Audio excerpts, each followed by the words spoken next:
कल्पना कीजिए अगर अगली सुबह सूरज उगे ही नहीं, क्योंकि रात भर आसमान में सिर्फ आग बरसती रही। अगर एक ही रात में दुनिया बदल जाए और इंसानियत सिर्फ एक सवाल बनकर रह जाए, क्या हम बचेंगे? आप देख रहे हैं AI सिनेस्टोरीज। अगर आप ऐसी सच्चाइयों को समझना चाहते हैं जो दुनिया बदल रही है, तो वीडियो को लाइक करें और चैनल को सब्सक्राइब करना मत भूलिए। कल्पना कीजिए आधी रात का अंधेरा। तेहरान के ऊपर सैकड़ों मिसाइलें आग की लकीरें खींचती हुई गुजर रही हैं। सायरन की चीखें, धमाकों की गूंज और दूर कहीं एक मां अपने बच्चे को सीने से लगाए रो रही है। ये कोई सपना नहीं, ये हकीकत है। आज 20 मार्च 2026 है। ईरान इजराइल युद्ध का 21वां दिन। दुनिया का सबसे खतरनाक संघर्ष अब अपने चरम पर है। क्या यह युद्ध रुकेगा या पूरी दुनिया को अपनी आग में झोंक देगा? 28 फरवरी की उस सुबह सब कुछ उलट-पुलट हो गया। अमेरिका और इजराइल ने एक साथ हमला किया। ईरान के सुप्रीम लीडर अली खामेनेई सहित दर्जनों बड़े नेता मारे गए। तेहरान में आग की लपटें उठीं। ईरानी सड़कों पर अफरा तफरी मच गई। लेकिन ईरान चुप नहीं रहा। जवाब में मिसाइलें दागीं। हिजबुल्लाह, हूती सब मैदान में उतर आए। अब 21 दिन बाद आग और तेज हो रही है। आज सुबह इजराइल के लड़ाकू विमानों ने फिर तेहरान पर हमला किया। IRGC के प्रवक्ता की मौत की खबर आई। ईरान की नौसेना, मिसाइल ठिकाने सब तबाह हो रहे हैं। लेकिन ईरान ने भी कम नहीं छोड़ा। हाइफा के ऑयल रिफाइनरी में भयानक आग लग गई। उत्तरी इजराइल में मिसाइल के टुकड़े बरसे। क्लस्टर बमों की बारिश हुई। तेल अवीव के आसपास इमारतें हिल गईं। लोग बंकरों में छिपे हैं। बच्चे डरे हुए पूछते हैं, अब कब आएगा सुकून? खाड़ी में तनाव चरम पर। ईरान ने कतर के रास लाफान टर्मिनल, कुवैत की रिफाइनरी पर हमले किए।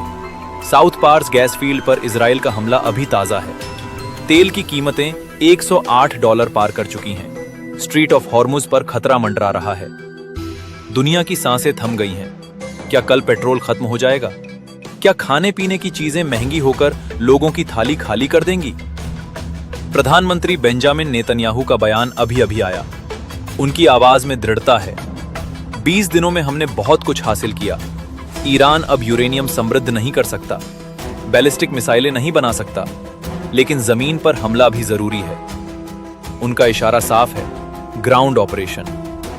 क्या इजरायली सैनिक ईरान की सरजमीन पर कदम रखेंगे? क्या यह युद्ध अब पूर्ण युद्ध में बदल जाएगा? राष्ट्रपति डोनाल्ड ट्रंप का रुख अलग है। उन्होंने नेतन्याहू को साफ चेतावनी दी, ईरानी एनर्जी साइट्स पर दोबारा हमला मत करो। लेकिन ट्रंप ने खुद कहा, अगर ईरान ने कतर पर फिर हमला किया तो साउथ पार्स को हम पूरी तरह तबाह कर देंगे। दोनों के बीच दरार साफ दिख रही है। एक तरफ इजराइल की जिद, दूसरी तरफ अमेरिका का डर, कहीं विश्व युद्ध न छिड़ जाए। ईरान की तरफ से नया सुप्रीम लीडर अब बोल रहा है, शून्य संयम उनकी धमकी है। अगर एनर्जी साइट्स पर फिर हमला हुआ तो हम पूरा जवाब देंगे। ईरान का दावा, हमने अभी सिर्फ थोड़ा सा इस्तेमाल किया है, हमारे पास अभी भी बहुत कुछ बाकी है।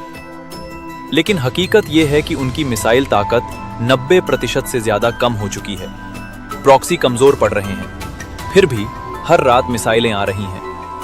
तेहरान में 1300 से ज्यादा नागरिक मारे जा चुके हैं। लेबनान में 960, इजराइल में दर्जनों।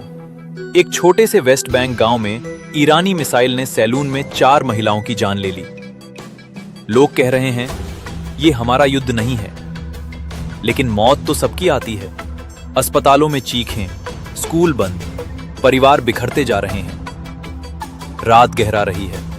इजराइल के लोग बंकरों में सांस रोके बैठे हैं। ईरान के लोग सड़कों पर भाग रहे हैं। खाड़ी में तेल की आग। दुनिया चुपचाप देख रही है। क्या कल कोई नया हमला होगा? क्या कोई बड़ा नाम और गिरेगा? क्या ये आग अब काबू से बाहर हो जाएगी? नेतन्याहू कहते हैं, हम जीत रहे हैं। ट्रंप कहते हैं, जल्द खत्म होगा। लेकिन ईरान की आवाज गूंज रही है, हम लड़ेंगे अंत तक। अनिश्चितता हर तरफ, डर हर दिल में। और अब 21वें दिन की यह रात। आकाश फिर लाल हो रहा है। मिसाइलें फिर उड़ान भर रही हैं। धमाके फिर गूंज रहे हैं।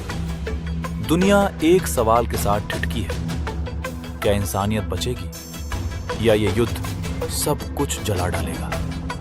ये सिर्फ दो देशों का युद्ध नहीं, ये हर उस इंसान का युद्ध है जो शांति चाहता है। हर बम के साथ एक सपना मर रहा है, हर मौत के साथ एक उम्मीद टूट रही है। क्या हम रुकेंगे या इतिहास फिर खून से लिखेगा?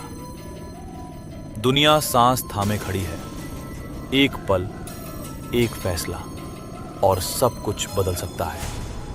युद्ध जारी है और इसका अंत अभी अंधेरे में छिपा है।